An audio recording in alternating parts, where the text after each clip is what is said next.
नमस्कार, मैं हूं शम्स ताहिर खान और आप देख रहे हैं वारदात। पिछले महीने 28 सितंबर को लेबनान की राजधानी बैरूत में हिजबुल्लाह चीफ हसन नसरल्लाह की मौत हो गई थी। हसन नसरल्लाह जिस बंकर में छुपा था, उस बंकर पर इजरायली एयरफोर्स के फाइटर जेट ने बमबारी की थी।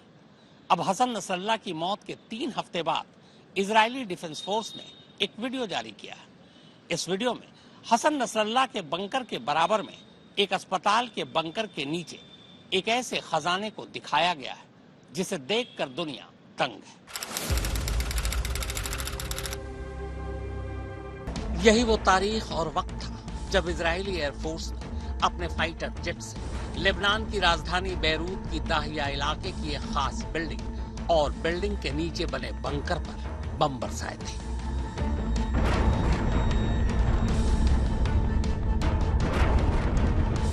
इजरायली एयरफोर्स को अब तक यही खबर थी कि इस बिल्डिंग और बंकर के नीचे हिजबुल्लाह के कुछ लोग मौजूद हैं, लेकिन इसके बाद बंकर के अंदर से जो खबर बाहर आई उसने पूरी दुनिया को चौंका दिया था। दरअसल इस हवाई हमले में हिजबुल्लाह चीफ हसन नसरल्लाह की भी मौत हो गई थी।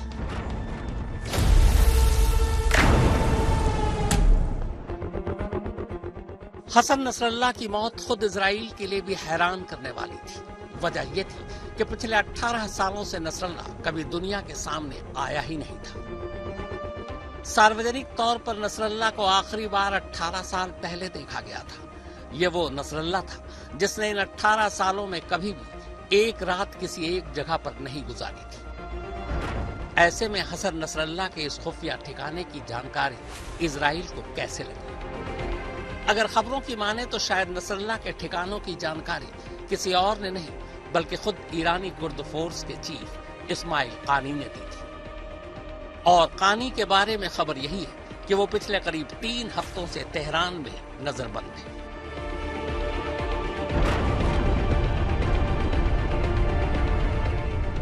बैरूत के दाहिया इलाके की यही वो जगह है जहां पर इजराइल ने बम बरसाए थे और जिसके बंकर में छुपे हसन नसरल्लाह की मौत हुई थी। आज तक की टीम भी इस जगह पर पहुंची थी। हिजबुल्लाह के मुख्यालय में सबसे बड़ा अब तक का इतिहास का बम गिराया गया था यहाँ साउथ बैरूत में, और मैं वहीं पर खड़ा हूँ। आज 7 दिन के बाद इसी दिन मीडिया को यहाँ पर आने की इजाज़त मिली है। आप मेरे पीछे देख सकते हैं कि कितनी ताकत उस धमाके की रही होगी जिसने इस पूरे बहुमंजिले करीब 6 मंजिल की इमारत को थी इसको ज़मीन दोज कर दिया। और यहाँ पर पहली बार आज जो है मीडिया को अलाउ किया है। करीब 1000 से भी ज़्यादा अंतर्राष्ट्रीय और राष्ट्रीय जो यहाँ के लोकल जर्नलिस्ट यहाँ पर आए हैं। ये पहली तस्वीर कैद करने के लिए, और आज तक का हमेशा वादा रहता है कि दुनिया में कोई भी खबर हो सबसे पहले वो तस्वीर जो है आज तक पहुँचेगी। और यहाँ पर भी आज तक पहुँचा है हिजबुल्लाह के मुख्यालय हेडक्वार्टर यहाँ पर। ये इजरायली डिफेंस फोर्स यानी IDF के प्रवक्ता रियर एडमिरल डेनियल हगारी ने मीडिया से बात करते हुए एक सनसनीखेज खुलासा किया है। न सिर्फ खुलासा किया है बल्कि एक वीडियो और कुछ ग्राफिक्स भी जारी किए। हगारी के मुताबिक हिजबुल्लाह ने ठीक उस अस्पताल के नीचे बने बंकर में लगभग 50 करोड़ डॉलर यानी अगर भारतीय करेंसी में देखें तो करीब 42 अरब और 4 करोड़ रुपए का सोना और कई मिलियन डॉलर कैश रखे हुए थे। इजरायली डिफेंस फोर्स की तरफ से जारी इस तस्वीर के मुताबिक बीच में ये अल सहल हॉस्पिटल, इस हॉस्पिटल के 2 एंट्री और एग्जिट पॉइंट। हॉस्पिटल के आगे और पीछे 2 बिल्डिंग, एक है अल अहमदी बिल्डिंग और दूसरी तरफ है सेंट्रल अल सहल बिल्डिंग। इन्हीं 2 बिल्डिंगों के नीचे बंकर बनाए गए हैं और उस बंकर का एक हिस्सा ठीक उस अस्पताल के नीचे था और अस्पताल के नीचे के उसी बंकर का इस्तेमाल हिजबुल्लाह अपनी दौलत रखने के लिए किया करता था। यानी एक तरह से ये हिजबुल्लाह का फाइनेंशियल हेडक्वार्टर था। इस बंकर के अंदर कई कमरे बने थे, कमरों में बिस्तर भी थे, यानी यहाँ किसी के लंबे वक्त तक ठहरने का भी पूरा इंतजाम था। इतना ही नहीं, इस बंकर में वो सारे हथियार भी थे जिससे हिजबुल्लाह अपने दुश्मनों से मुकाबला कर सकता था या उन पर पलटवार कर सकता था। इसी बंकर के अंदर एक हिस्से में करीब आधे अरब से ज्यादा की कीमत के गोल्ड और डॉलर रखे थे। जिस जगह सोना और पैसे रखे गए थे वो जगह अस्पताल के ठीक नीचे है, यानी इस जगह को सोच समझ कर बनाया गया था। हिजबुल्लाह को यकीन था कि इजराइल कभी अस्पताल पर बम नहीं बरसाएगा, इसीलिए ये बंकर और बंकर में रखे पैसे हमेशा महफूज रहे। पर सवाल यह है कि हिजबुल्लाह के पास इतने पैसे आए कहां से? तो इजरायली डिफेंस फोर्स के मुताबिक हिजबुल्लाह के फाइनेंस के दो तरीके हैं। पहला, लेबनान के अंदर अल-कादिल हसन एसोसिएशन लेबनानी लोगों से चंदा लेकर या नौकरी पेशा लोगों से कुछ हिस्सा लेकर हिजबुल्लाह की मदद करता है। और दूसरा, आर्थिक तौर पर हिजबुल्लाह की सबसे ज्यादा मदद ईरान करता है। आईडीएफ के मुताबिक बेरूत में मौजूद ईरानी दूतावास में ईरानी कुर्द फोर्स बैग भर भर कर पैसे और सोना पहुंचाते हैं। विमान के जरिए बेरूत पहुंचने वाले ये पैसे हिजबुल्लाह को दिए जाते हैं। आईडीएफ के मुताबिक इन दो जरियों के अलावा हिजबुल्लाह के कमाई का एक और भी स्रोत है। हिजबुल्लाह ने लेबनान, यमन, सीरिया और टर्की में कई फैक्ट्रियां लगा रखी हैं। इनकी आमदनी का हिस्सा भी हिजबुल्लाह के खाते में जाता है। हिजबुल्लाह की यूनिट 4004 इन तमाम फैक्ट्रियों का हिसाब किताब रखती है। अब सवाल यह है कि अल सहल अस्पताल के नीचे बने इस बंकर के अंदर करीब आधे अरब का जो सोना और कैश है, क्या वो इजरायली डिफेंस फोर्स अपने साथ ले गई? तो आईडीएफ के मुताबिक ऐसा नहीं है। ये सारा पैसा अब भी उसी अस्पताल के नीचे उस बंकर में मौजूद है। आईडीएफ ने कहा है कि खस्ता मारी हालत से जूझ रहे लेबनान की सरकार इन पैसों का लोगों की भलाई के लिए इस्तेमाल कर सकती है। आईडीएफ ने यह भी कहा है कि वो अल सहल अस्पताल को अपना निशाना नहीं बनाएगी, कभी उस पर बम नहीं गिराएगी।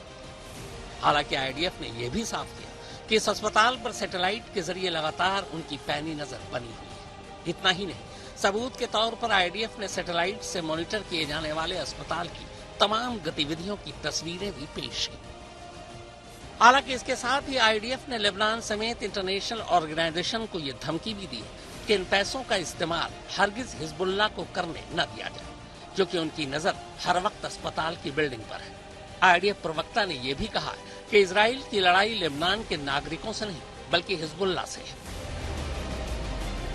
मनीषा झा के साथ सुब्रतीन बैनर्जी, आज तक। जिस अस्पताल के नीचे ये बंकर है और जिस बंकर में ये खजाना है, उस बंकर पर इजरायली डिफेंस फोर्स सैटेलाइट के जरिए 24 घंटे नजर रखे हुए है। मगर इजराइल की धमकी के बावजूद इस खजाने का इस्तेमाल लेबनानी सरकार कर पाएगी, इसकी उम्मीद कम है, क्योंकि जिस जगह पर यह खजाना है वो पूरा इलाका हिजबुल्लाह के कब्जे में आता है। हालांकि इजरायली डिफेंस फोर्स की इस धमकी के बावजूद अस्पताल के बंकर के नीचे रखी दौलत का इस्तेमाल लेबनान सरकार कर पाएगी, इसकी उम्मीद कम है। इसकी सबसे बड़ी वजह यह है कि दक्षिणी बैरूत के जिस दाहिया इलाके में यह अस्पताल है, ये पूरा इलाका हिजबुल्लाह के कब्जे वाला है। असल में लेबनान की राजधानी बैरूत में एक साथ दो सरकारें चलती हैं। इनमें से एक लेबनान की चुनी हुई सरकार है, जिसकी अगुवाई प्रधानमंत्री नजीब मिकाती कर रहे हैं, जबकि दूसरी तरफ दाहिया का ये इलाका पूरी तरह से हिजबुल्लाह के कब्जे में है। यहाँ लेबनानी सरकार, पुलिस या फौज किसी की नहीं चलती।